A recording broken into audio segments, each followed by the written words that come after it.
जय हिंद and welcome to study battle. देखिए, इस चैप्टर में हम लोग डिस्कस करते हैं भारत का भूगोल। जितने भी क्वेश्चन है, खासतौर से प्रीवियस ईयर में क्वेश्चन आया हुआ, सारे क्वेश्चन को हम लोग डिस्कस करेंगे वन बाय वन करके। सबसे पहले सामान्य परिचय क्षेत्रफल के विषय में देखेंगे भारत के, फिर ऐसे करते हुए वन बाय वन करके हम लोग डिस्कस करेंगे। थोड़ा सा इसको फास्ट वे में देखने की कोशिश करें, क्योंकि एग्ज़ाम के दृष्टिगत आने वाले समय में जो कि यूपी पीसीएस का प्री एग्ज़ाम लगा हुआ है बच्चों का, तो देखते हैं इसको देर न करते हुए। सबसे पहला चैप्टर है सामान्य परिचय क्षेत्रफल। सबसे पहले आपको पता है कि भारत का क्षेत्रफल, भारत एक एशिया महाद्वीप में अवस्थित है और भारत को दक्षिण एशियाई देश बोलते हैं। और भारत जो कि अगर आकृति देखा जाए तो चतुष्कोणीय आकृति है, कुछ आकृति इस ढंग का है, चतुष्कोणीय आकृति है। और अक्षांशीय विस्तार अगर देखा जाए तो उत्तरी गोलार्ध में है और देशांतीय विस्तार की दृष्टि से पूर्वी गोलार्ध में भारत स्थित है। ठीक है। और भारत का क्षेत्रफल पूरे विश्व के क्षेत्रफल में कंपैरिजन किया जाए तो 7वां है। पहला है सबसे ज़्यादा क्षेत्रफल में रसिया है, दूसरा कनाडा, थर्ड है संयुक्त राज्य अमेरिका, फोर्थ है चाइना, फिर ब्राज़ील है, ऑस्ट्रेलिया और फाइनली 7वें नंबर पर अपना प्यारा देश भारत है। वहीं पर जनसंख्या की दृष्टि से चाइना है फर्स्ट नंबर पर, सेकंड नंबर पर भारत है और बहुत ही जल्द भारत फर्स्ट नंबर पर आने वाला है। 26 जनवरी 2020 से भारत में टोटल 28 राज्य और 8 केंद्र शासित प्रदेश हैं। और हाल में दादरा और नगर हवेली और दमन दीव नवीनतम केंद्र शासित प्रदेश बना है। और भारत का क्षेत्रफल देखा जाए, टोटल क्षेत्रफल के स्थलीय भाग का लगभग पूरे संसार के क्षेत्रफल का 2.4% है भारत का क्षेत्रफल। वहीं पर जनसंख्या, टोटल जनसंख्या का पूरे वर्ल्ड की जनसंख्या से कंपेरिजन किया जाए तो 70.5% है भारत की जनसंख्या। ये नवीनतम 2011 के आंकड़ों के अनुसार है, अभी लेटेस्ट में कोई जनगणना हुआ नहीं है, तो 2011 की जनगणना के अनुसार हम लोग बता रहे हैं। और भारत के मुख्य भूमि का विस्तार जो कि उत्तर से दक्षिण तक अगर देखा जाए तो 3214 किलोमीटर है। वहीं पर पूर्व से पश्चिम देखा जाए 2933 किलोमीटर पूर्व से पश्चिम किलोमीटर है। ठीक है। और पाकिस्तान के कब्जे वाला भाग जिसको बोलते हैं पीओके, जो गैर कानूनी ढंग से पाकिस्तान ने कब्जा कर रखा है, उसका क्षेत्रफल है 78,114 वर्ग किलोमीटर।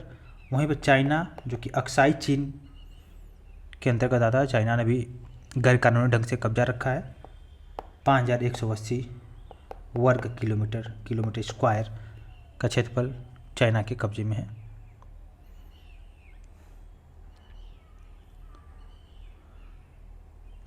और इसके अलावा देखिए 2011 के जनगणना के अनुसार भारत में टोटल गाँवों की संख्या 6,40,932 है गांव। तो अब इसके क्वेश्चनों को देखते हैं वन बाय वन करके और डिस्कस करते हैं। पहला क्वेश्चन जो कि प्रीवियस ईयर क्वेश्चन है, भारत के बारे में सही कथन बताना है। तो भारत यह स्तनमंडल के कुल क्षेत्रफल का लगभग 2.4% है और 82 डिग्री 30 मिनट पूर्वी देशांतर का उपयोग भारतीय मानक समय को निर्धारित करने के लिए किया जाता है, इंडियन स्टैंडर्ड टाइम। और देखिए, अक्षांश देशांतर रेखाओं को अगर बहुत ही ब्रीफ में डिस्कस करना है तो आप वर्ल्ड ज्योग्राफी का हमने वीडियो अपलोड कर रखा है, वहाँ पे जाकर चेकआउट कर सकते हैं। और क्षेत्रफल की दृष्टि से भारत का विश्व में स्थान 7वां है और 2.4% पूरे भारत का क्षेत्रफल, विश्व के क्षेत्रफल का 2.4% भारत का क्षेत्रफल है। और जनसंख्या जो कि पूरे विश्व की जनसंख्या का 70.5 है। 6,40,932 गाँव हैं 2011 के जनगणना के अनुसार। भारत का टोटल क्षेत्रफल 3.28 मिलियन वर्ग किलोमीटर। और अक्षांशीय विस्तार है, अक्षांशीय विस्तार जो कि उत्तर से दक्षिण तक है। तो सबसे दक्षिण में जो कि है South.8 डिग्री 4 मिनट्स उत्तर से लेकर 37 डिग्री 6 मिनट उत्तर तक अक्षांशीय विस्तार है। वहीं पर अगर पूर्वी विस्तार देखा जाए, पूर्वी विस्तार है 68 डिग्री 7 मिनट पूर्वी से लेकर 97 डिग्री 25 मिनट पूर्वी विस्तार तक फैला है। ठीक है। इसी का एवरेज निकालते हैं तो जो भारतीय मानक समय है इंडियन स्टैंडर्ड टाइम, इसी का एवरेज जो कि लेते हैं, ठीक है, जो कि 82 डिग्री 30 मिनट है भारत का मानक समय। इसके अलावा नेक्स्ट क्वेश्चन को देखते हैं। नेक्स्ट क्वेश्चन क्या है?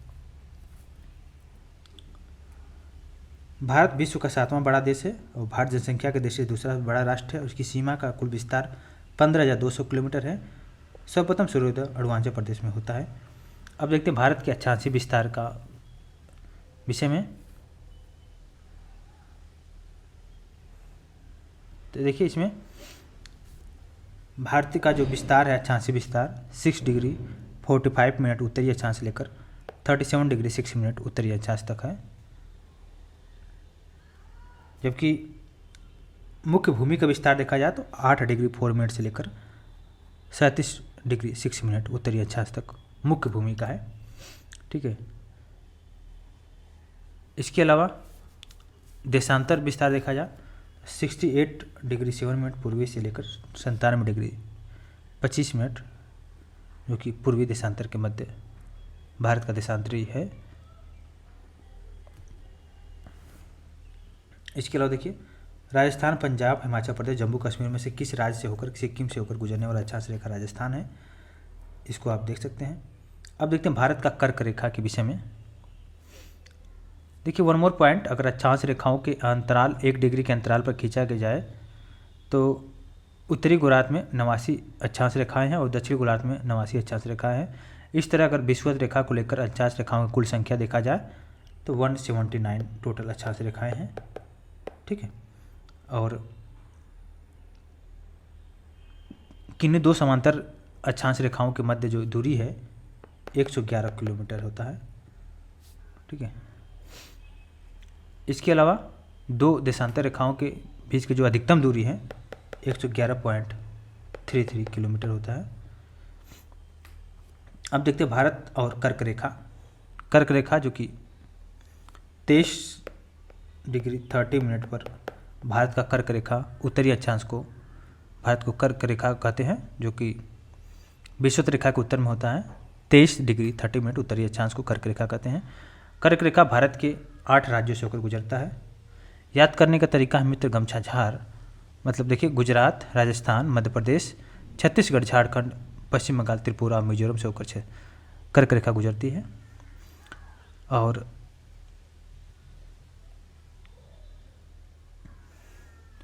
इसके अलावा नेक्स्ट देखते हैं क्वेश्चन।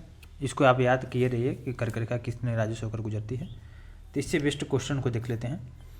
पहला क्वेश्चन है कर्क रेखा जो कि गुजरात, राजस्थान, मध्य प्रदेश, छत्तीसगढ़, झारखंड, पश्चिम बंगाल, त्रिपुरा और मिजोरम से होकर टोटल 8 राज्यों से होकर गुजरती है, जिसका अक्षांशीय विस्तार है, अक्षांशीय है 23 डिग्री 30 मिनट है। अगरतला, गांधीपुर, गांधीनगर, जबलपुर, उज्जैन में से किस रेखा से निकटतम दूरी पर है, जो कि निकटतम दूरी पर जो है कर्क रेखा से निकटतम है गांधीनगर। वहीं पर कोलकाता निकटतम है कर्क रेखा के। इसका अक्षांश आपको पता है 23 डिग्री 30 मिनट को ही कर्क रेखा कहते हैं, जो उत्तरी अक्षांश में है। इसी तरह आप इसको देख सकते हैं, जैसे कि जबलपुर, अहमदाबाद, उज्जैन, वाराणसी शहरों में से कर्क रेखा से सबसे निकटतम शहर है जबलपुर। आपको थोड़ा सा एक अनुमान लगाना होगा, अनुमान से आप देख सकते हैं। आप तो लॉन्गिट्यूडनल लैटिट्यूड तो आप लेकर बैठे नहीं हो, तो आप एक इमेजिन कर सकते हैं कि कर्क रेखा किस क्षेत्रों से होकर गुजरती है। अगर आप मैप बेस्ड स्टडी किए हैं तो 8 राज्यों से होकर गुजरती है। 8 राज्यों से जो मेन सिटी है उसको आप देख लीजिए, कौन कौन सिटी से होकर कर्क रेखा गुजरती है, क्योंकि 8 राज्य में गुजरात, राजस्थान, मध्य प्रदेश, छत्तीसगढ़, झारखंड, पश्चिम बंगाल, त्रिपुरा और मिजोरम, इन 8 राज्यों के जो इंपॉर्टेंट सिटी है उसको आप देख लीजिए। फिर से आप क्वेश्चन एक भी नहीं छूटेगा। इसके अलावा मानक समय को देखा जाए तो भारत का मानक जो प्रमाणिक मध्याह्न रेखा है, जो कि इंडियन स्टैंडर्ड टाइम, आपको पता है 82 डिग्री 30 मिनट होता है, जो कि देशांतरी विस्तार होता है, देशांतर रेखा से लिया गया है। और यह देशांतर रेखा जो कि मिर्ज़ापुर, इलाहाबाद से होकर गुजरता है। और ग्रीनविच टाइम जो कि होता है Indian standard time, Greenwich time से 5.5 घंटे का डिफरेंस, 5.5 घंटा भारत का समय जो कि आगे है, पॉजिटिव में है। देखिए समय कैसे निकाला जाता है, हम लोग ऑलरेडी अपलोड किए हैं वीडियो, बहुत ही विस्तृत अध्ययन किए हैं। समय आप कहीं भी रहिए, अक्षांशीय और देशांतरी विस्तार से आप समय का कैलकुलेशन कर सकते हैं। तो विश्व के देशों द्वारा आपसी सहमति के अंतर्गत मानक समय को 7 डिग्री 30 मिनट देशांतर के गुणन पर चुना जाता है। और भारत के बृहद अक्षांशीय विस्तार के कारण गुजरात और अरुणाचल प्रदेश के समय जो होता है 2 घंटे का अंतर होता है, गुजरात और अरुणाचल प्रदेश। ठीक है, आप मैप देखेंगे, कुछ ऐसे ही मैप है।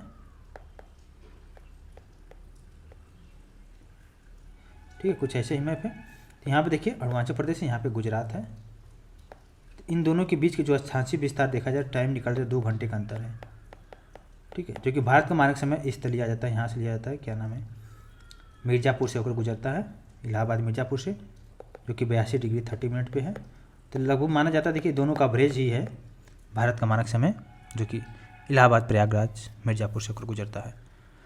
जो मानक समय है, भारत का मानक समय 5 राज्यों से होकर गुजरता है, उत्तर प्रदेश, मध्य प्रदेश, छत्तीसगढ़, उड़ीसा और आंध्र प्रदेश से, टोटल 5 राज्यों से होकर गुजरता है। तो आई होप इतना क्लियर हो गया होगा। इसके अलावा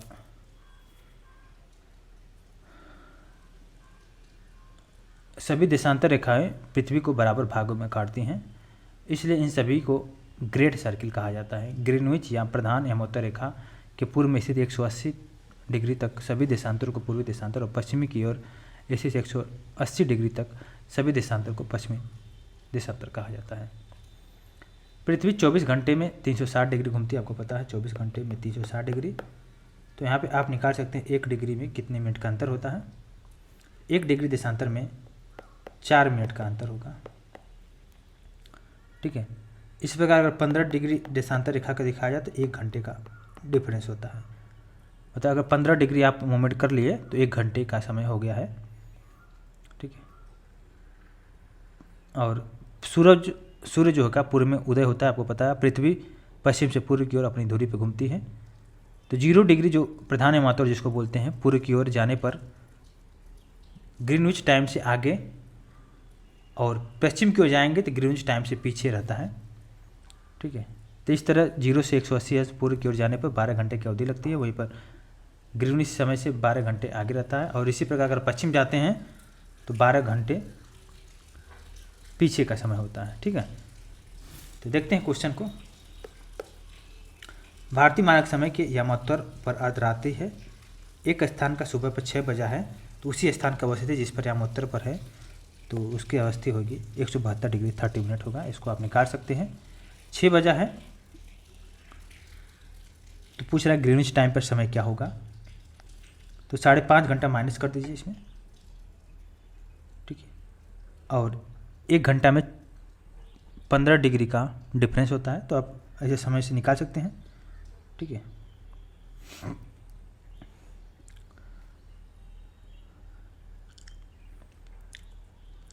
इसके अलावा नेक्स्ट क्वेश्चन को देखते हैं। नेक्स्ट क्वेश्चन है, गुजरात के सबसे पश्चिमी गांव और अरुणाचल प्रदेश के सबसे पूर्वी छोर पर स्थित गांव के नाम देख लेते हैं। वालांग के समय में कितने घंटे का अंतराल होता है? 2 घंटे का अंतराल होता है। इसके लिए आपको एक गुजरात सबसे पश्चिमी है और अरुणाचल प्रदेश सबसे पूर्व में है, दोनों के बीच का जो समय का डिफरेंस होगा 2 घंटे का होता है, आपको पता ही होगा, जो कि अभी हम लोग डिस्कस किए हैं। सत्य कथन है, औरंगाबाद का जो अक्षांश वडोदरा और पुणे का अक्षांश के बीच चेन्नई की तुलना में बेंगलुरु की स्थिति अधिक दक्षिणावर्ती है। इसके अलावा नेक्स्ट देखते हैं, रीवा, सागर, उज्जैन, होशंगाबाद शहरों में से भारतीय मानक समय देशांतर के निकट रीवा के शहर से लिया जाता है। रीवा के देशांतर के निकट शहर है। ठीक है, इसको आप कर सकते हैं। यदि पूर्वाह्न के 10 बजे है तो 92 डिग्री पूर्वी देशांतर पर शिलांग का स्थानीय समय क्या होगा, इसको आप फाइंड आउट कर सकते हैं। ये IAS के 1999 में है, बहुत ही आसान क्वेश्चन है। अगर आप समय कैलकुलेशन करना जानते हैं तो बस फार्मूला वही लगेगा। 1 डिग्री देशांतर में 4 मिनट का अंतर होता है, 15 डिग्री देशांतर में 1 घंटे का अंतर होता है। ठीक है, अब इसके बाद आप कैलकुलेशन कर सकते हैं।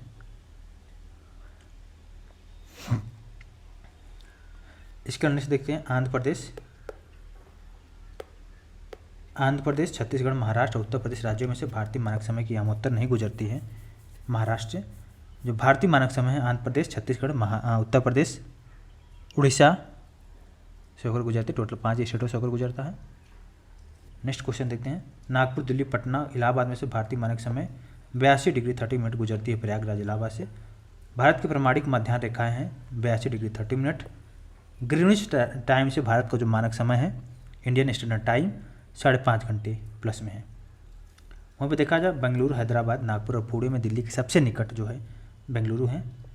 यदि अरुणाचल प्रदेश के तीरप में सूर्योदय के 5 बजे हैं तो गुजरात के कांडला में 2 घंटे का डिफरेंस होगा।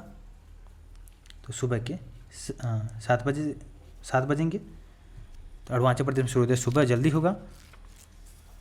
ठीक है, इसके अलावा अब देखते हैं क्वेश्चन को, दूरस्थ बिंदु को देखते हैं। दूरस्थ बिंदु जो कि सबसे भारत के southern point, eastern point, northern point और वेस्टर्न पॉइंट को हम लोग देखेंगे। देखिए, भारत का जो सबसे पूर्वी राज्य अरुणाचल प्रदेश है, पश्चिमी राज्य गुजरात है, आपको पता है। मैप अगर हम बनाना चाहें तो बना सकते हैं ऐसे ही। देखिए, थोड़ा सा अच्छा बनाने की कोशिश कर रहा हूँ। ठीक है, देखिए मैप है अपने प्यारा देश भारत का।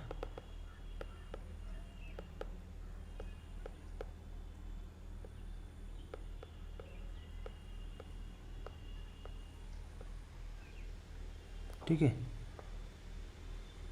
कुछ यही मैप है। ठीक है, थोड़ा सा इसको हम और बड़ा कर लेते हैं। ठीक है, मैप है। देखिए, ये गुजरात यहाँ पे है, अरुणाचल प्रदेश सबसे पूर्व में है। ठीक है, और कन्याकुमारी जो तमिलनाडु सबसे दक्षिण पॉइंट है, और जम्मू कश्मीर इंदिरा का जो लद्दाख है सबसे पूर्व में है, सबसे उत्तर में, सॉरी। तो पूर्व, पश्चिम, उत्तर दक्षिण का हम लोग देख लिया। ये तो राज्यों के विषय में देखे हैं। और दक्षिण में देखिए, अगर मेन भूमि पर लिया जाए तो कन्याकुमारी है, लेकिन अगर वैसे देखा जाए टोटल केंद्रशासित प्रदेशों को भी शामिल किया जाए तो इधर अंडमान निकोबार है। तो अंडमान निकोबार का जो सबसे साउदर्न पॉइंट है, ग्रेट निकोबार इंदिरा पॉइंट है दक्षिण में सबसे।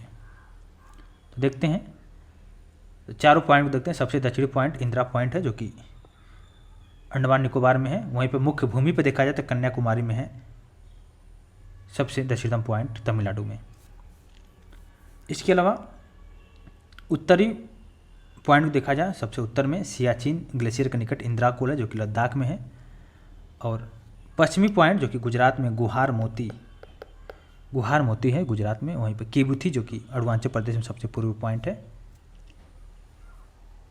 इसके अलावा देखिए, केप केमोरिन देखा जाए तो कन्याकुमारी में, भारत का वह स्थान जहाँ पे बंगाल की खाड़ी, अरब सागर और हिंद महासागर तीनों मिलते हैं। ये पॉइंट जो कि हैं यहाँ पे तीनों मिलते हैं, अरब सागर, हिंद महासागर और बंगाल की खाड़ी ये है। ठीक, और अरब सागर, हिंद महासागर यहाँ पे आके तीनों पॉइंट यहाँ पे मिलते हैं। इसके अलावा आप क्वेश्चन को देखते हैं। क्वेश्चन को देखिए, पहला क्वेश्चन है, सबसे दक्षिणतम पॉइंट है इंदिरा पॉइंट। दक्षिणतम बिंदु ग्रेट निकोबार, बड़ा निकोबार ग्रेट निकोबार में है। वहीं पर अरुणाचल प्रदेश और गुजरात जो कि अरुणाचल प्रदेश सबसे पूर्वी स्टेट है और गुजरात सबसे पश्चिमी स्टेट है। वहीं पर 68 डिग्री 7 मिनट गुहार मोती गुजरात का देशांतर है। वहीं पर देखा जाए, भारत का वह स्थान जहाँ पर बंगाल की खाड़ी, अरब सागर और हिंद महासागर मिलते हैं, वहाँ पर कन्याकुमारी है। हैदराबाद, भोपाल, लखनऊ और बेंगलुरु में से वह स्थान जो नगर सबसे पूर्व की ओर है वह है लखनऊ। सीमावर्ती देशों को देखते हैं।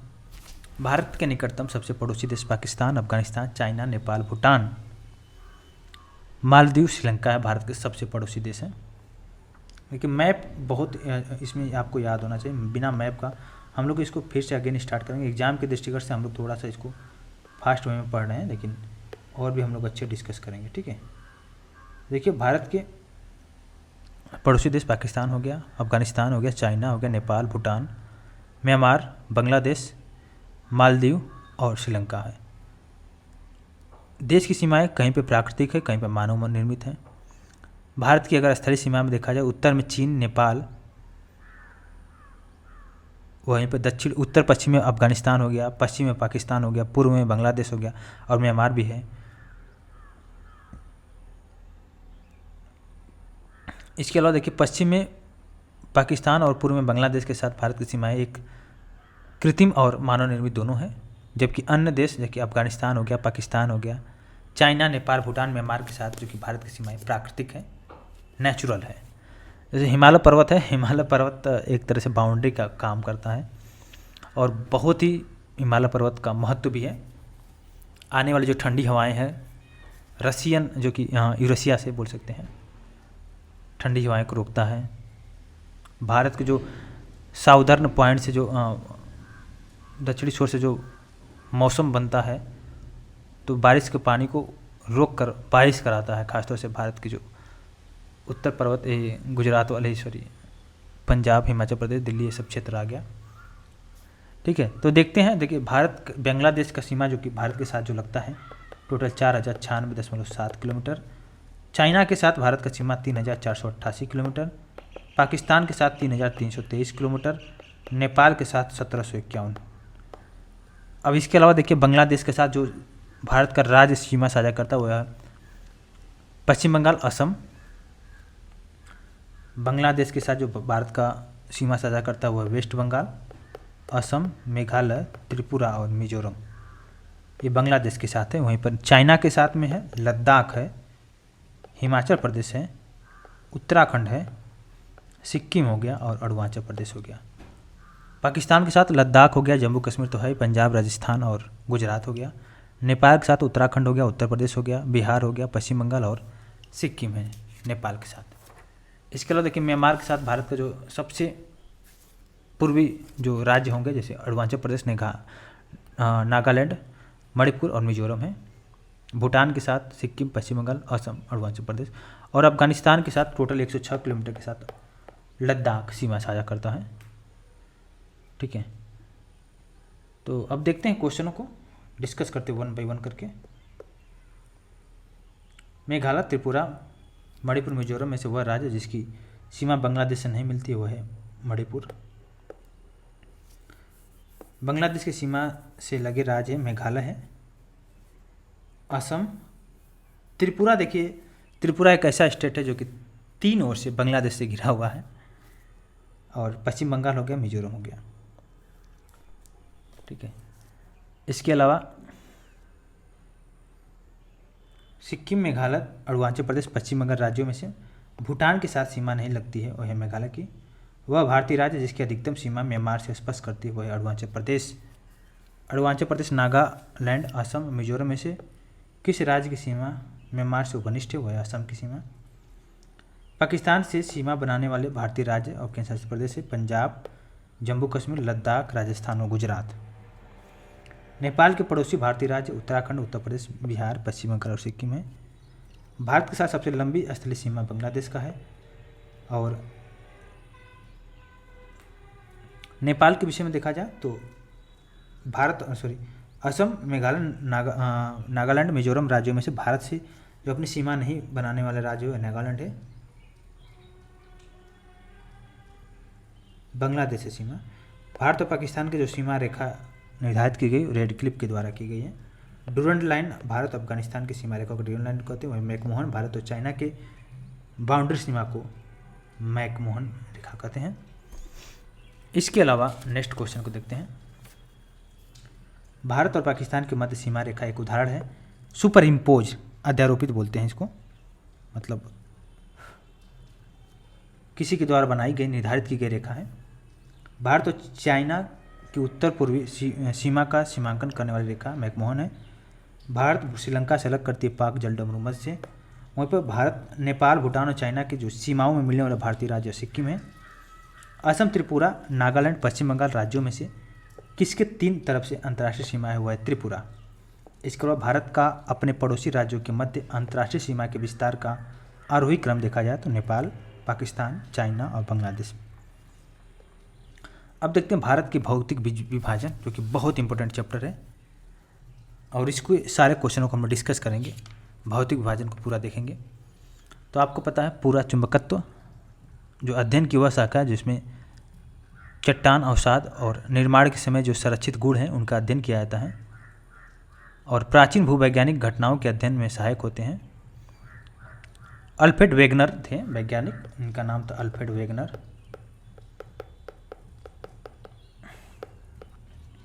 जिन्होंने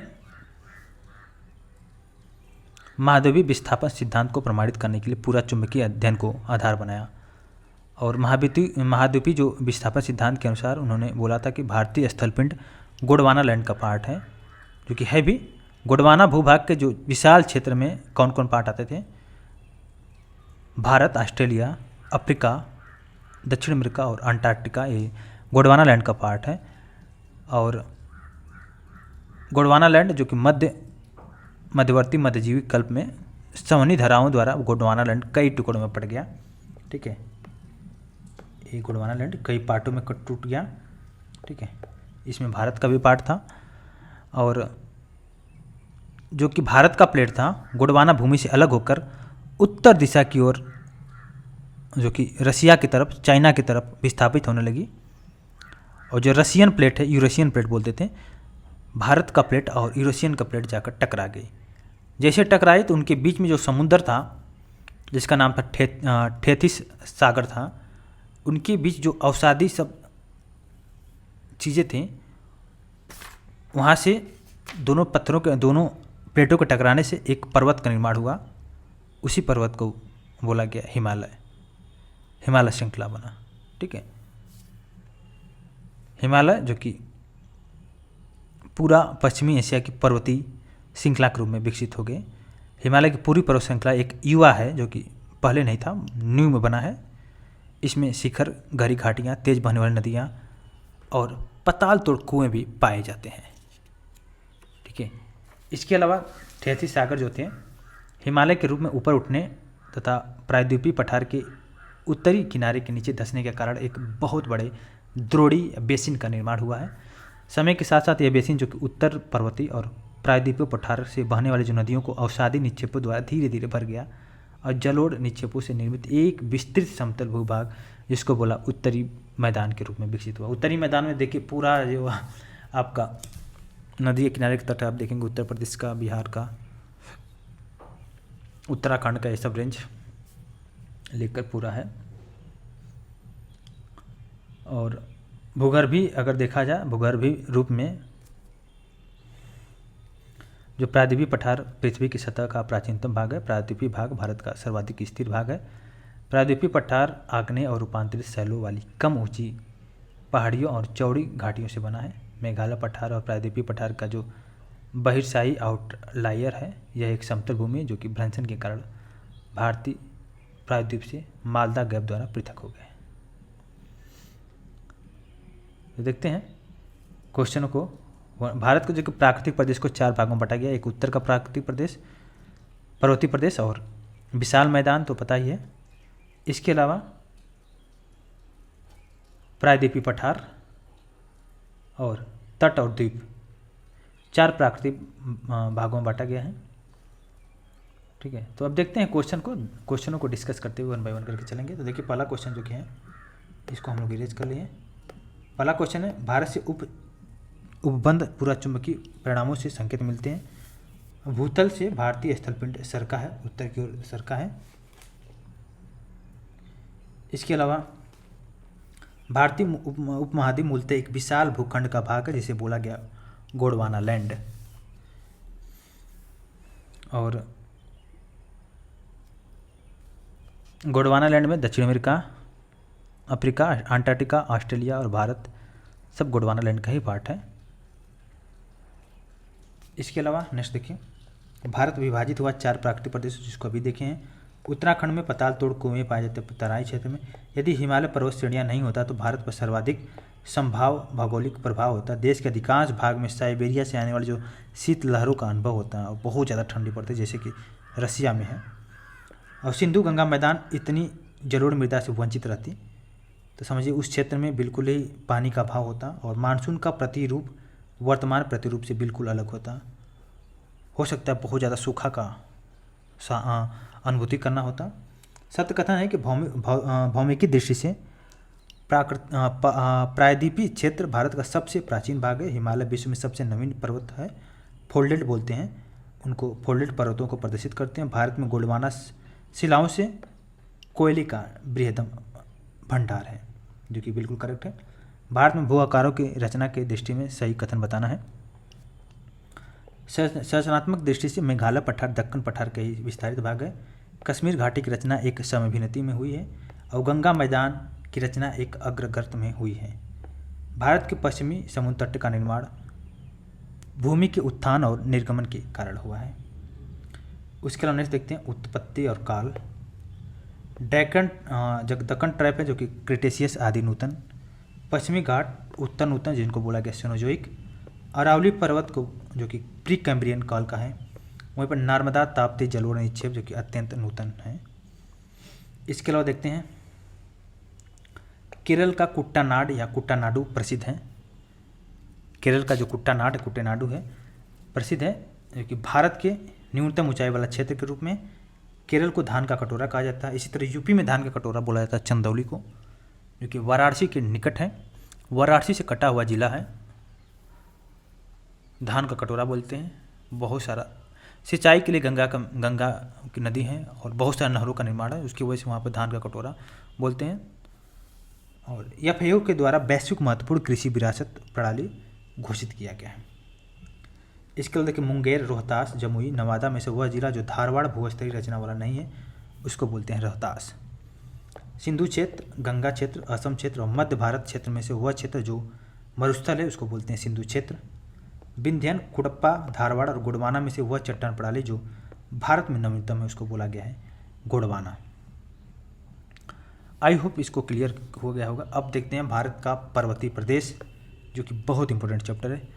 सारे पर्वतों के विषय में देखेंगे, इसके बाद दक्षिण पर्वतीय प्रदेशों को भी देखेंगे और पठारों को भी देखेंगे। सारे को 1 बाय 1 करके डिस्कस करते हुए चलेंगे, तो बने रहिएगा। तो देखते हैं उत्तर भारत का या उत्तर का पर्वतीय प्रदेश के विषय में।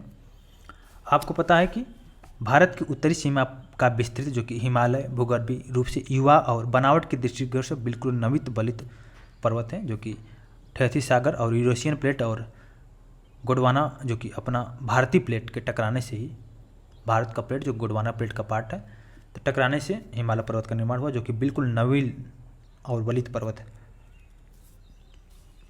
ये जो पर्वत श्रृंखला हिमालय है सबसे पश्चिम पूर्व दिशा में देखा जाए तो सिंधु से लेकर सबसे पूर्व में ब्रह्मपुत्र तक फैला हुआ है।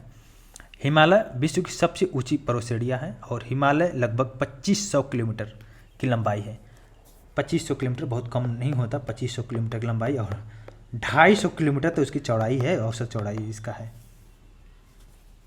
औसत चौड़ाई 250 मतलब 240 ले लीजिए, तो बहुत ज़्यादा है 250 किलोमीटर चौड़ाई। तब जाकर ऊंचाई भी 8848 किलोमीटर जो नेपाल में है। माउंट एवरेस्ट जो कि हिमालय पर्वत की ही चोटी है, जो कि नेपाल में 8848 मीटर है इसकी चोटी। और एक जो आकृति देखा जाए तो एक अर्धवृत्त का आकृति बनाता है और इसकी चौड़ाई जैसे जम्मू कश्मीर में आप देखेंगे तो 400 किलोमीटर है, अरुणाचल प्रदेश में देखेंगे तो 150 किलोमीटर। इसी का एवरेज निकाला गया है तो टोटल जो कि 240 किलोमीटर औसत चौड़ाई है हिमालय का।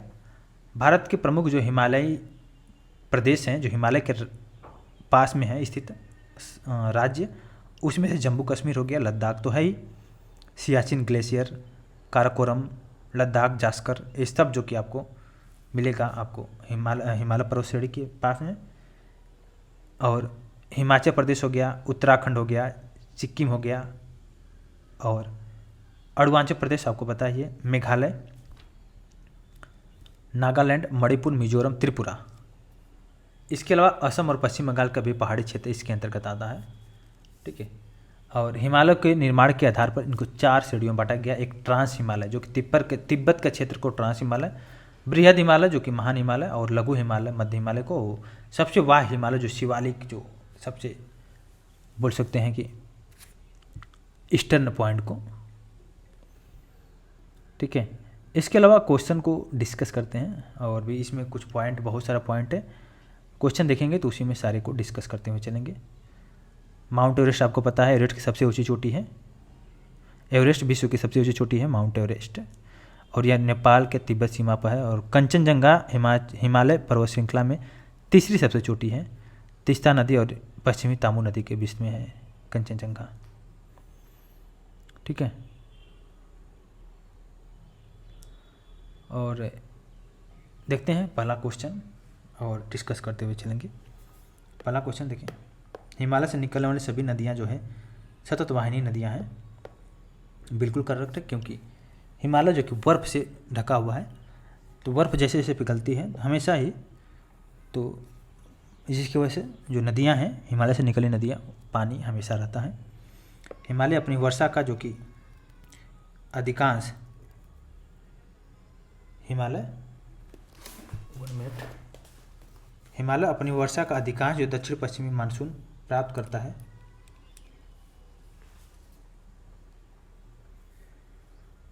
जो कि बिल्कुल करेक्ट है। इसके अलावा देखिए, हिमालय से निकलने वाली नदियाँ सतत वाहिनी है, बिल्कुल करेक्ट है। और हिमालय नदियों का उद्गम स्रोत जो कि हिमानियों से है, दोनों ही करेक्ट स्टेटमेंट है। हिमालय की रचना समांतर वाले श्रेणियों से हुई है, और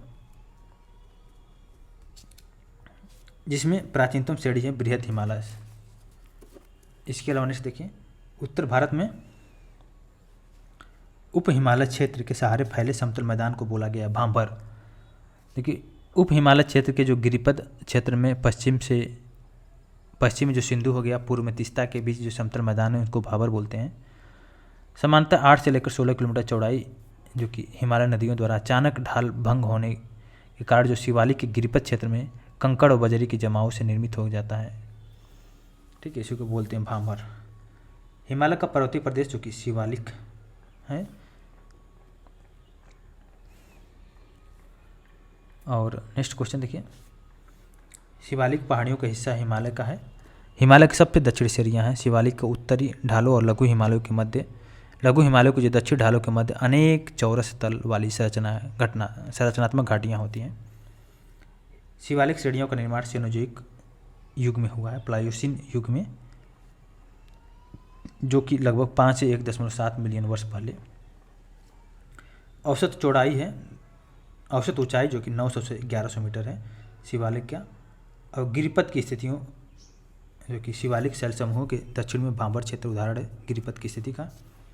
सतलज और काली नदियों के मध्य हिमालयी भाग कुमायूं कहलाता है। वहीं पर उत्तराखंड, उत्तर प्रदेश, सिक्किम, हिमाचल प्रदेश और हिमालय पर्वत श्रेणियाँ हिस्सा नहीं है। उत्तर प्रदेश का हिस्सा नहीं हिमालय पर्वत श्रेणियाँ। उत्तराखंड, सिक्किम, हिमाचल प्रदेश का हिस्सा है। साथ ही साथ लद्दाख हो गया, सिक्किम का भी पार्ट है। ठीक है, अरुणाचल प्रदेश हो गया। हिमालय के तरुण वाली पर्वत के साक्ष्य कहे जा सकते हैं गहरे खड्ड, यू आकार वाली नदी मार्ग, समांतर पर्वत श्रेणियाँ, भूस्खलन के लिए उत्तरदायी ढाल प्रवणता। इसको देखिए, क्वेश्चन जो कि बहुत इंपॉर्टेंट है, ये क्वेश्चन आया हुआ है। इसमें बताना है, ये जो कि IAS के 1995 में क्वेश्चन आया है। तो देखिए, 1 नंबर जो कि दर्शाता है काराकोरम श्रेणी को, दूसरा नंबर जो कि लद्दाख है, थर्ड नंबर जो कि जास्कर है, फोर्थ नंबर जो कि पीर पंजाल को दर्शाता है। लघु हिमालय में शिवालक और महान हिमालयों के मध्य को लघु हिमालय बोलते हैं। तो सबसे पहले सबसे उत्तर में है ट्रांस हिमालय, फिर उसके बाद महान हिमालय, फिर लघु हिमालय, सबसे फाइनली में दक्षिण की ओर देखा जाए तो शिवालिक हिमालय है। पश्चिमी भाग में हिमालय की श्रेणियों का दक्षिण से उत्तर की ओर जो सही क्रम है शिवालिक, लघु, महान हिमालय है। विंध्य, अरावली, शिवालिक और अन्नामलाई में से सबसे नवीन है शिवालिक। उच्चावच आकृति, क्योंकि शिवालिक क्यों है, क्योंकि शिवालिक जो कि हिमालय पर्वत का भाग है। शेष जो कि विंध्य हो गया, अरावली हो गया, ये सब गोंडवाना का ही पार्ट था, तो बहुत पहले से ही है, बहुत पुराना है अरावली, विंध्य। देखिए नेक्स्ट क्वेश्चन, हिमालय में उत्तर दिशा की ओर जो क्रम वाली पर्वत श्रेणियाँ हैं पीरपंजाल, जास्कर, लद्दाख, काराकोरम पर्वत श्रेणी है। हिमालय में पूर्व से पश्चिम की ओर पर्वत श्रृंखलाओं का जो सही क्रम है कंचनजंगा है, एवरेस्ट, अन्नामलाई और धौलागिरी है। ठीक, अन्नपूर्णा है, अन्नामलाई नहीं, अन्नपूर्णा है। और इसके अलावा नेक्स्ट देखते हैं क्वेश्चन। नेक्स्ट क्वेश्चन है, हिमालय की पहाड़ी श्रृंखला में ऊंचाई के साथ साथ इन कारणों से वनस्पति में परिवर्तन होता है, जो कि तापमान में गिरावट, वर्षा में बादल और मिट्टी का अनुपजाऊपन। अजंता, पालकोंडा, कैमूर और पटकाई श्रेणियों में से उत्पत्ति के दृष्टि से सबसे नवीन जो श्रेणियां हैं पटकाई श्रेणी, जो कि हिमालय में है। इसके अलावा नेक्स्ट क्वेश्चन, नागालैंड, त्रिपुरा, मणिपुर, मिजोरम राज्यों में से पटकाई पहाड़ियों से जो संलग्न नहीं है वो त्रिपुरा है। जो पटकाई पहाड़ी है असम, मणिपुर, मेघालय और मिजोरम और नागालैंड से संलग्न है। पीर पंजाल जो श्रेणी है जम्मू कश्मीर में है। अटल टनल, देखिए अटल टनल बहुत इंपॉर्टेंट है। अटल टनल जो कि 9.02 किलोमीटर लंबी टनल है, हिमालय के पूर्वी पिंजाल से श्रृंखला में स्थित है। यह पूरे वर्ष मनाली को लाहौल स्पीति घाटी से जोड़कर रखती है। इसका निर्माण BRO के द्वारा किया गया है और भारत की सबसे सामरिक दृष्टि से महत्वपूर्ण है। 2002 में तत्कालीन प्रधानमंत्री अटल बिहारी वाजपेयी ने इस टनल की पहुंच सड़क की आधारशिला रखा था और 3 अक्टूबर 2020 को रोहतांग, हिमाचल प्रदेश में प्रधानमंत्री नरेंद्र मोदी ने अटल टनल का उद्घाटन किया। इसके अलावा देख सकते हैं आप, लद्दाख जाकर पश्चिम पीर पंजाल और पूर्वी पीर पंजाल में से किस पर्वत श्रेणी को अटल टनल पार करती है? पूर्वी पंजाल। कश्मीर घाटी स्थित है बृहद हिमालय व पीर पंजाल श्रेणी के मध्य। अक्साई चीन का भाग है लद्दाख पठार, जो कि अक्साई चीन का भाग है। ग्रेट हिमालय की ऊंचाई है 8,848.86 मीटर। हिमालय पर्यायवाची है, जो कि मध्य हिमालय का पर्यायवाची शब्द है हिमालय। और भारत में अरावली, विंध्य और हिमालय श्रेणी में से और पूर्वी घाट में से नवीनतम जो है हिमालय है। इसमें कोई दो राय नहीं है। मणिपुर पहाड़ियों में से इम्फाल बेसिन एक सुंदर उदाहरण है, सरोवरी मैदान का एक सुंदर उदाहरण है। इसके अलावा नेक्स्ट क्वेश्चन को देखते हैं। हिमालय पर्वत श्रेणी के संबंध में सही कथन। लघु हिमालय की जो परतदार चट्टानों में समुद्री जीव जंतु के जीवाश्म मिलते हैं, वहीं पर वाय हिमालय और शिवालिक हिमालय में मानव सभ्यता के अवशेष मिलते हैं। सत्य कथन है, भारत में हिमालय 5 से अधिक राज्यों में फैला हुआ है। पश्चिमी घाट केवल 6 राज्यों में फैला हुआ, वहीं पर पुलिकट लेक जो होता है तमिलनाडु, आंध्र प्रदेश और में फैला हुआ पुलिकट लेक। इसके अलावा देखिए, हिमालय पर्वत श्रेणी उत्तर प्रदेश, उत्तराखंड, सिक्किम और हिमाचल प्रदेश में से किस राज्य का हिस्सा नहीं है? हिमालय वह है उत्तर प्रदेश का हिस्सा नहीं है। ठीक है, इसको आप देख सकते हैं। और भारत में सर्वाधिक सघनता वाला भूकंप क्षेत्र जो कि हिमालय क्षेत्र में स्थित है, बिल्कुल करेक्ट है। हिमालय में कई प्रकार के जो अनुदैर्ध्य उत्क्रम क्षेत्र अवस्थित होते हैं। हिमालय के किस भाग पर करेवा भू आकृति पाई जाती है? वही कश्मीर हिमालय की। अब देखते हैं दक्षिण और मध्य भारत की जो पर्वत पहाड़ियाँ हैं, जो कि बहुत इंपॉर्टेंट है। तो हम लोग उत्तर भारत के सारे पहाड़ियों को देखें, अब देखेंगे दक्षिण और मध्य भारत की। आपको पता है कि भारत का जो बृहद क्षेत्रफल होता है प्रायद्वीपीय पठार और एक मेज की आकृति वाला होता है। इसमें क्योंकि गोंडवाना लैंड के पार्ट होने की वजह से एक क्रिस्टलीय आग्नेय और रूपांतरित शैलों से बना हुआ है। और प्रायद्वीपीय भाग गोंडवाना भूमि की अपक्षय और अफवाह के कारण प्राचीनतम भूभाग है, बहुत प्राचीनतम है। और इस पठारी में चौड़ी और छिछली घाटियाँ हैं और गोलाकार पहाड़ियाँ भी हैं। इस पठार के भी 2 भाग हैं, जो कि एक मध्य उच्च वाला और दूसरा है दक्कन। नर्मदा नदी के जो उत्तर में प्रायद्वीपीय पठार है, प्रायद्वीपीय पठार का जो भाग है मालवा पठार से अधिकतम क्षेत्रों में फैला हुआ है और उसे उच्च भूमि के नाम से जानते हैं। जो नर्मदा नदी के उत्तर, मतलब आप बोल सकते हैं मध्य प्रदेश जो गुजरात के ऊपर वाला पार्ट है, राजस्थान, उत्तर प्रदेश, पंजाब, ये सब जो कि है मध्य उच्च भूमि के नाम से। वह विंध्य श्रृंखला जो कि दक्षिण में मध्य उच्च भूमि तथा उत्तर में अरावली से घिरी होती है, उसको बोलते हैं विंध्य श्रृंखला। और अरावली श्रेणी गुजरात के पालनपुर से लेकर राजस्थान, हरियाणा से होकर दिल्ली तक लगभग 800 किलोमीटर फैली हुई है। ये इसका निर्माण बहुत पहले प्री कैम्ब्रियन काल में हुआ था, जो से 600 से लेकर 570 मिलियन वर्ष पहले हुआ था। यह भारत का सबसे प्राचीनतम है अरावली। और इसके विषय में देखा जाए तो विश्व की सबसे ऊंची सबसे प्राचीन अगर पर्वत श्रृंखलाओं में से एक है गुरु शिखर, जो कि अरावली है। और इसका सबसे सर्वोच्च चोटी है गुरु शिखर, जो कि 1722 किलोमीटर इसका। ठीक है, कितना है? 1722 किलोमीटर है। 1722 मीटर इसकी सर्वोच्च चोटी है, जिसको बोलते हैं गुरु शिखर। इसके अलावा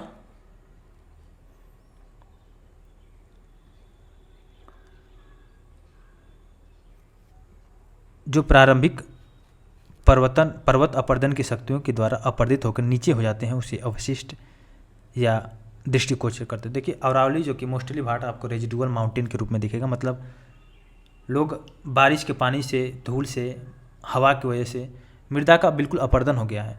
जो पहाड़ियाँ टूट के एक समतल भाग का रूप ले लिए हैं, आपको पता नहीं चलेगा कि आप पहाड़ी पे हो।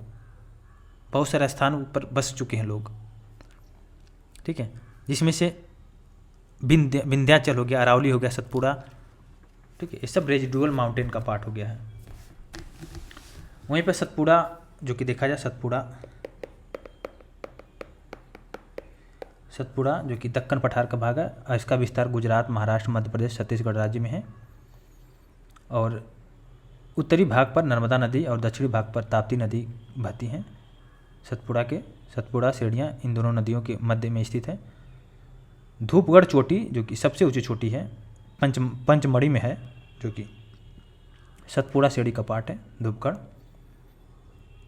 और इसको पश्चिमी घाटी के सह्याद्री के नाम से भी जानते हैं। इसकी औसत ऊंचाई है 1200 मीटर है, इसकी औसत ऊंचाई है, ठीक है। पश्चिमी घाट की सबसे ऊंची चोटी केरल में स्थित अनाईमुडी चोटी है, जो कि 2695 मीटर है। पश्चिमी घाट का दक्षिण क्षेत्र उत्तरी क्षेत्र का अपेक्षा सबसे ऊंचा है। पश्चिमी घाट का विस्तार देखा जाए तो पश्चिमी सागर तट के समांतर गुजरात से लेकर तमिलनाडु तक लगभग 1500 किलोमीटर की लंबाई में, उत्तर में तापी के मुहाने से और दक्षिण में कुमारी अंतरद्वीप तक पाया जाता है, ठीक है। इसके अलावा देखते हैं नेक्स्ट क्वेश्चन को। नेक्स्ट क्वेश्चन है, अब क्वेश्चन को डिस्कस करते हैं और सारे क्वेश्चन को देखते हैं। ये तो हम लोग देखे थे मध्य भारत, उत्तर भारत का पार्ट को। अगर हम दक्षिण भारत में घुसें, साउथ में अगर जाएं थोड़ा सा दक्षिण भारत में, तो नल्ला मलाई पहाड़ी जो कि आंध्र प्रदेश और तेलंगाना के मध्य सीमा बनाती है, और नल्ला मलाई पहाड़ी है, उसमें कृष्णा और पेन्नार नदी के मध्य में स्थित है, ठीक है। इसके अलावा पहाड़ियों की रानी के नाम से विख्यात नीलगिरी पहाड़ियाँ, ठीक है। दुद्दा बेट्टा जो कि नीलगिरी की सबसे सर्वोच्च चोटी है, जो कि इसका टोटल ऊंचाई देखा जाए 2637 मीटर है। और यहाँ पे जो कि टोडा जनजाति निवास करता है, दक्षिण भारत का जो प्रसिद्ध जनजाति है टोडा, तमिलनाडु में है, वहाँ पर निवास करती है। वहीं पर अन्नामलाई पहाड़ी जो कि केरल और तमिलनाडु राज्य की सीमा में अवस्थित है। इसकी सबसे ऊँची चोटी है अनाईमुडी है, ठीक है। और नीलगिरी पर्वत जो कि तमिलनाडु और कर्नाटक राज्य में स्थित है। कडामम झील आप देखे होंगे, कडामम पे इलायची की जो खेती होती है, कडामम जो कि दक्षिण पश्चिमी घाट के केरल के दक्षिण पूर्वी हिस्से, तमिलनाडु के दक्षिण पश्चिमी हिस्से में अवस्थित है। इलायची की खेती के लिए बहुत बड़ा पैमाना है। इसके अलावा देखिए सेवराय पहाड़ी हो गया, जो कि तमिलनाडु के सलेम में स्थित है। ये पहाड़ी पूर्वी घाट का हिस्सा है। तमिलनाडु का प्रसिद्ध हिल स्टेशन यारकाड इन्हीं के पहाड़ियों पर स्थित है, ठीक है। तो ये सब बहुत सारी चीज़ें हैं, देखेंगे। तो अब देर न करते हुए स्टार्ट करते हैं आज का सेशन का पहला क्वेश्चन। सबसे प्राचीन पर्वत श्रृंखला है अरावली, इसके विषय में हम लोग टोटल देख लिए हैं। इसका टोटल लंबाई 800 किलोमीटर है, जो कि हरियाणा, राजस्थान, दिल्ली तक लगभग फैला हुआ, गुजरात के पालनपुर से लेकर। और इसका जो निर्माण हुआ है प्री कैम्ब्रियन काल, जो कि 600 से लेकर 570 बिलियन वर्ष पूर्व। सबसे प्राचीन पर्वत श्रृंखला है। इसका सबसे ऊंची चोटी है गुरु शिखर पर्वत, जो कि 1722 मीटर है, ठीक है। सेम क्वेश्चन है। इसके अलावा देखिए नेक्स्ट क्वेश्चन, राजस्थान, हिमाचल प्रदेश, उड़ीसा और आंध्र प्रदेश राज्यों में से अरावली जो कि राजस्थान में है, अरावली के जो अनुमानित आयु आपने देख लिया है। इसको रेजिडुअल माउंटेन भी कहते हैं। देश में हिमालय का पर्वत क्षेत्र, उत्तर का विशाल मैदान, भारतीय प्रायद्वीपीय पठार और उत्तर पूर्वी तटीय मैदान में से कौन सा भौगोलिक सबसे प्राचीन है? वह भारत का प्रायद्वीपीय पठार। इसके अलावा दक्षिण भारत की सबसे ऊंची चोटी है अनाईमुडी, इसमें कोई भी डाउट नहीं होना चाहिए। अनाईमुडी सबसे ऊंची चोटी है जो कि केरल में स्थित है। इसकी जो टोटल ऊंचाई है 2695 मीटर है। और भारतीय प्रायद्वीपीय सबसे ऊंची चोटी अनाईमुडी नर्मदा और ताप्ती नदियों के मध्य में सतपुड़ा है। उत्तर से शुरू कर दक्षिण की ओर पहाड़ियों का जो सही क्रम है नल्लामलाई पहाड़ी, जवादी पहाड़ियाँ, नीलगिरी पहाड़ी और अन्नामलाई पहाड़ी हैं। पूर्वी घाट और पश्चिमी घाट मिलते हैं नीलगिरी पहाड़ियों में। कर्नाटक, केरल, तमिलनाडु राज्यों में मिलन स्थल जो कि है नीलगिरी पहाड़ियों में। नीलगिरी पर्वतमाला केरल, कर्नाटक और तमिलनाडु राज्य में स्थित है नीलगिरी पर्वतमाला। वहीं पर भारतीय समुद्र शास्त्रियों ने अरब सागर के तल में मुंबई से दक्षिण पश्चिम में लगभग 455 किलोमीटर दूर एक नए 1505 मीटर ऊंचे पर्वत की खोज किया है। इस पर्वत का नाम रखा गया है रमन सागर पर्वत। अरावली, सतपुड़ा, अजंता, सह्याद्री पर्वतों श्रेणियों में से वह जो केवल एक ही राज्य में विस्तृत है वह है अजंता पर्वत श्रेणी, महाराष्ट्र में है। महाराष्ट्र, कर्नाटक और गोवा में पश्चिमी घाट कहलाते हैं सह्याद्री। पहाड़ियों का दक्षिण से उत्तर की ओर बढ़ते हुए सही अनुक्रम है सतमाला, कैमूर, नागा पर्वत और पीर पंजाल पहाड़ियाँ।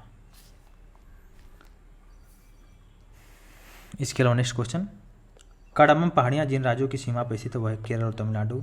सेवरा पहाड़ियाँ जो कि तमिलनाडु में है। बालाघाट श्रेणी, हरिश्चंद्र श्रेणी, मांडो पहाड़ियाँ और सतमाला पहाड़ियों में से महाराष्ट्र में स्थित नहीं है मांडो पहाड़ियाँ जो कि गुजरात में है। महादेव पहाड़ियाँ मध्य भारत में है। मिकिर पहाड़ियाँ पूर्वोत्तर भारत में। महादेव पहाड़ियाँ भाग है सतपुड़ा पर्वत श्रेणी का। धूपगढ़ चोटी स्थित है सतपुड़ा रेंज में। पारसनाथ पहाड़ी की ऊंचाई है लगभग 1365 मीटर।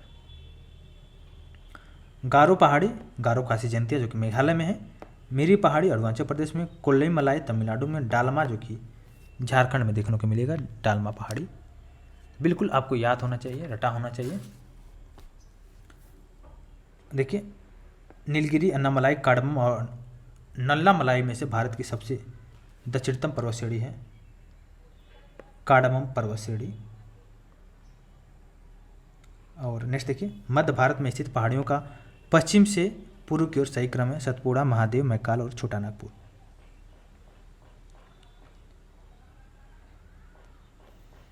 उच्चावच आकृति का पश्चिम से पूर्व की ओर बढ़ते क्रम में देखिए तो महादेव पर्वत श्रेणियाँ सबसे पश्चिम में, उसके बाद मैकाल, फिर छोटा नागपुर पर्वत, फिर खासी की जयंतियाँ जो कि हैं खासी की पहाड़ी।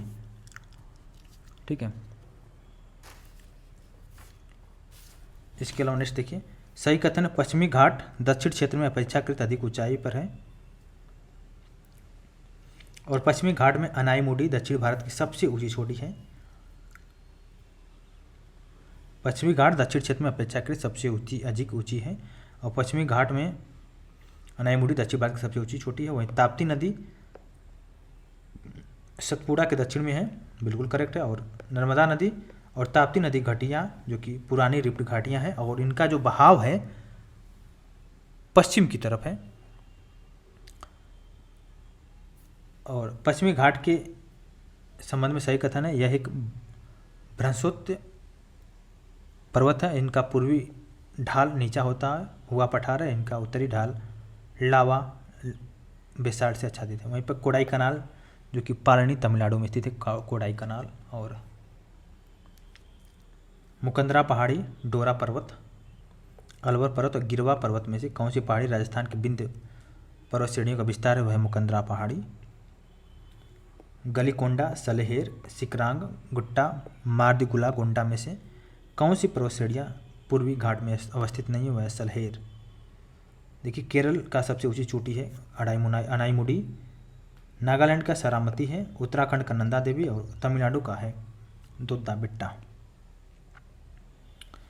सतपुड़ा क्षेत्र में सबसे स्थित श्रेणियों में से पश्चिम से पूर्व की ओर इनका क्रम देखा जाए तो बड़वानी की पहाड़ियाँ, महादेव और मैकाल की पहाड़ी हैं।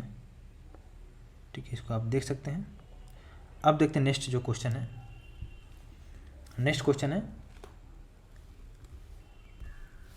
पर्वत चोटियाँ जो कि चैप्टर है, इसको देखते हैं। माउंट एवरेस्ट कहाँ पे स्थित है? माउंट एवरेस्ट जो कि नेपाल में है, इसके विषय में हम लोग देख लिए हैं। सबसे ऊंचा पर्वत शिखर माउंट एवरेस्ट है और इसकी टोटल ऊंचाई है 8,848 मीटर। ठीक है, और बसंती पाल पहली ऐसी भारतीय महिला जिन्होंने एवरेस्ट पर चढ़ने में सफलता पाई थी 1984 में। भारत का सबसे सर्वोच्च पर्वत शिखर माउंट गॉडविन ऑस्टिन है, जो कि K2 जिसको बोलते हैं।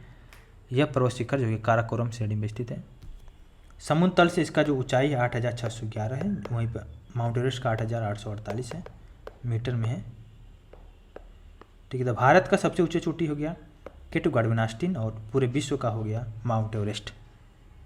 सब हिमालय पर्वत का पार्ट है। वहीं भारत की दूसरी सबसे ऊंची चोटी है कंचनजंगा, जिसका ऊंचाई है 8598, कंचनजंगा का है। भारत की तीसरी सबसे ऊंची चोटी है नंगा पर्वत है। ठीक है, जिसकी ऊंचाई है 7816 मीटर। पूरा क्षेत्र जो कि नंदा देवी राष्ट्रीय उद्यान घोषित किया जा चुका है। ठीक है, तो देखते हैं क्वेश्चन को। क्वेश्चन में जितने भी है उसको देखते हैं।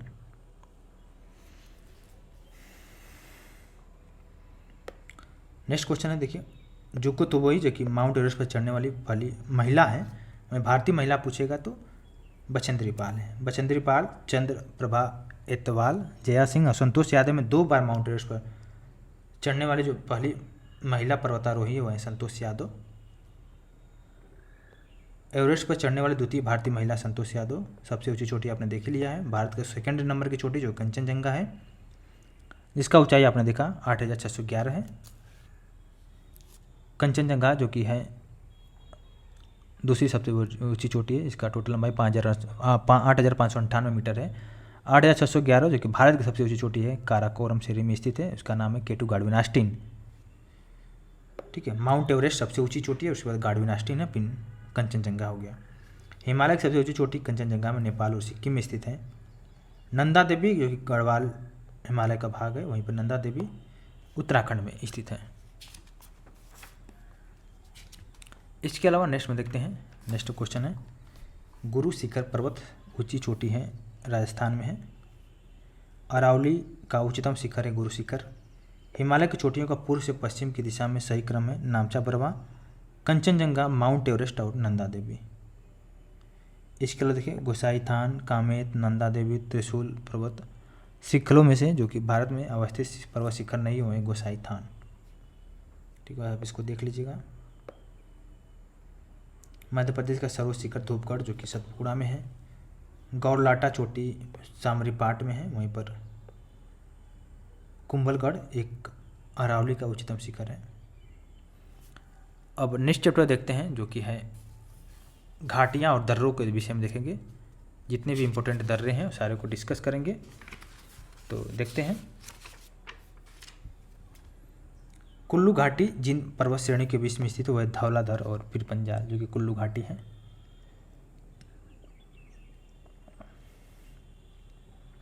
और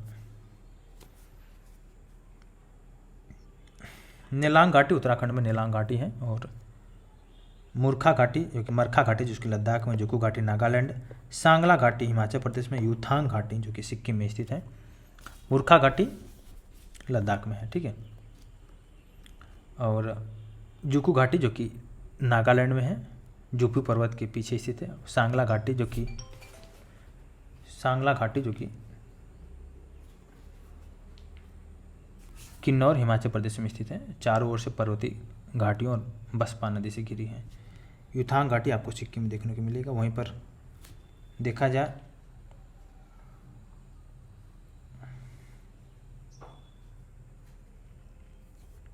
सही कथन देखिए, मौन घाटी साइलेंट वैली जो कि राष्ट्रीय वन के निकट पत्थर ककडावी जल विद्युत परियोजना बनाने का प्रस्ताव। वहीं पर कुंती नदी मौन घाटी साइलेंट वैली के वर्षा प्राचुर वनों से उद्भूत है। शांत घाटी जो कि साइलेंट वैली केरल राज्य में अवस्थित है। प्रमुख दर्रे के विषय में देखते हैं।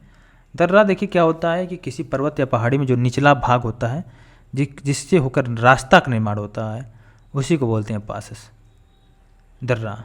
जैसे मान लीजिए भारत और चाइना के बीच में जो हिमालय पर्वत है उसका कहीं कहीं ऐसा पहाड़ी है कि तुम नीचे है, उससे लोग भारत और चाइना में जाने की एंट्री है, भारत और नेपाल में जाने की एंट्री है। तो इसी को बोलते हैं दर्रा। दर्रा पर्वतों के द्रोणी बेसिन से होकर गुजरता है। भारत के हिमालय क्षेत्र में और पश्चिमी घाट में अनेक दर्रे मिलेंगे, जिससे होकर सड़क, रेल मार्ग आदि गुजरता है।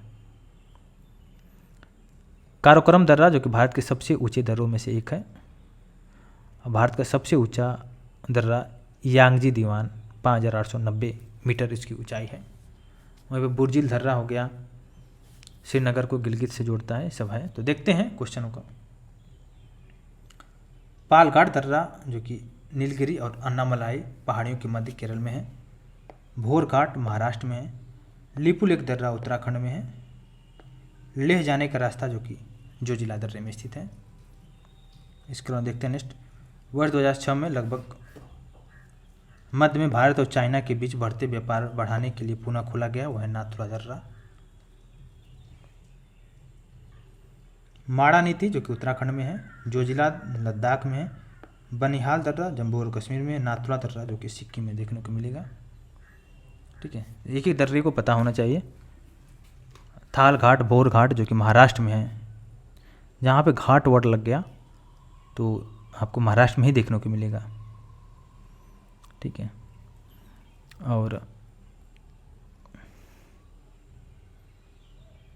देखते हैं नेक्स्ट में। चांगला लद्दाख में, रोहतांग हिमाचल प्रदेश में, बामडीला अरुणाचल प्रदेश में, सेला उत्तराखंड में। खैबर दर्रा देखिए, थाल घाट और भोर घाट, खैबर दर्रा और पाल घाट में से कौन सा दर्रा पश्चिमी घाट पर्वत में नहीं है, वह खैबर दर्रा।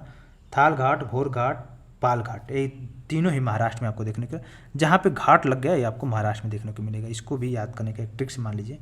और नीति या माना दर्रा जो कि आपको उत्तराखंड में देखने को ज़्यादा मिलेगा। ठीक है, लिपुलेख हो गया, नीति हो गया, माना, सिपकिला। ठीक है, ये सब आपको देखने को मिलेगा।